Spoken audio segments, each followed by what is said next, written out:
10 minute കൊണ്ട് ഈ പ്രശ്നം പരിഹരിക്കാൻ നോക്കി. കുറെ പേര് സോഷ്യൽ മീഡിയയിൽ എന്നെ കളിയാക്കിക്കൊണ്ടിരിക്കുക. 10 മിനിറ്റ് കൊണ്ട് ഈ പ്രശ്നം പരിഹരിക്കാം.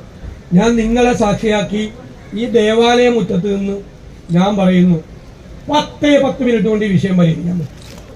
എങ്ങനെ നിങ്ങൾ ചോദിക്കും? രാഷ്ട്രീയം ആക്കുന്നില്ല, നമുക്ക് നമ്മുടെ പ്രശ്നം പരിഹരിക്കുക.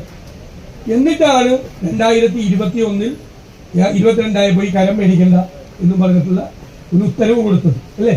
ഉത്തരവ് കൊടുത്തത് 2009 കമ്മീഷൻ ആലോചിച്ച് പോകണം. അപ്പൊ എത്ര കൊല്ലമായി? 13 കൊല്ലം കഴിഞ്ഞിട്ടാണ് മേടിക്കേണ്ടത് തീരുമാനിച്ചത്. ഇപ്പൊ ഇങ്ങനെ നിൽക്കും. ഞങ്ങൾ പറഞ്ഞത് എന്താ? ഞാൻ തന്നെ ഒരു കമ്മീഷൻ വേണ്ട, 10 മിനിറ്റ് കൊണ്ട് ഈ പ്രശ്നം പരിഹരിക്കാൻ നോക്കി. കുറെ പേര് സോഷ്യൽ മീഡിയയിൽ എന്നെ കളിയാക്കിക്കൊണ്ടിരിക്കുക. 10 മിനിറ്റ് കൊണ്ട് ഈ പ്രശ്നം പരിഹരിക്കാം. ഞാൻ നിങ്ങളെ സാക്ഷിയാക്കി ഈ ദേവാലയ മുറ്റത്ത് നിന്ന് ഞാൻ പറയുന്നു 10 മിനിറ്റ് കൊണ്ട് ഈ വിഷയം പരിഹരിക്കാൻ പറ്റും. എങ്ങനെ നിങ്ങൾ ചോദിക്കും? എങ്ങനെ ചോദിക്കും? വഖഫ് ബോർഡ് എന്ന് പറയുന്നത് സർക്കാർ നിയമിച്ച ബോഡിയാണ്. സർക്കാരിന്റെ നോമിനേഷനാണ്, തെരഞ്ഞെടുപ്പൊന്നുമല്ല, ബോഡിയാണ്. അവരോട് സർക്കാർ പറയുകയാണ്, ഇന്ന കാരണങ്ങൾ കൊണ്ട് ഇത് വഖഫ് ഭൂമി അല്ല, നിങ്ങൾ ആ സ്റ്റാൻഡ് എടുക്കണം, വഖഫ് ഭൂമി അല്ല.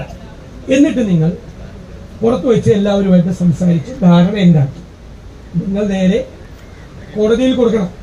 കോടതിയിൽ കൊടുത്താൽ മതി. വഖഫ് ഭൂമി ആണെന്ന് അവകാശപ്പെടുന്ന ആരാ? വഖഫ് ബോർഡ്.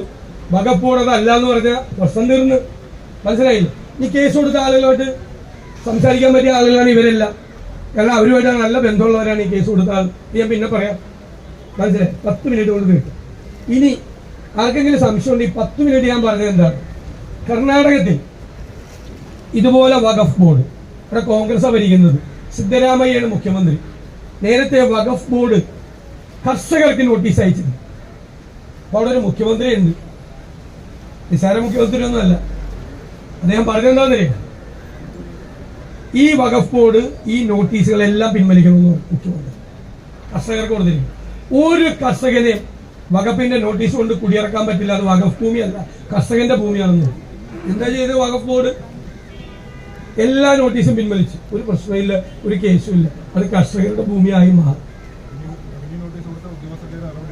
റവന്യൂ നോട്ടീസ് കൊടുത്താൽ, കർഷകർക്കെതിരായിട്ട് റവന്യൂ നോട്ടീസ് കൊടുത്താൽ ആ റവന്യൂ ഉദ്യോഗസ്ഥർക്കെതിരായി നടപടി എടുക്കുമെന്ന് പറയാൻ കർണാടകത്തിലൊരു മുഖ്യമന്ത്രി ഉണ്ടായി.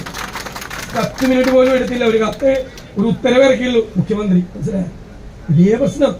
വഖഫ് ബോർഡ് പറയുന്നു അത് വഖഫാണ്, സർക്കാർ പറഞ്ഞു ഒരു വഖഫും അല്ല, ഇത് കർഷകന്റെ ഭൂമിയാണ്. ആ നോട്ടീസ് പിൻവലിക്കാൻ പറഞ്ഞു, നോട്ടീസ് പിൻവലിച്ചു പോയി. അപ്പൊ മനസ്സിലായ 10 മിനിറ്റിന്റെ കാര്യം എന്താണെന്ന് മനസ്സിലായ? ഇപ്പൊ ചെയ്യുന്നത് എന്താ?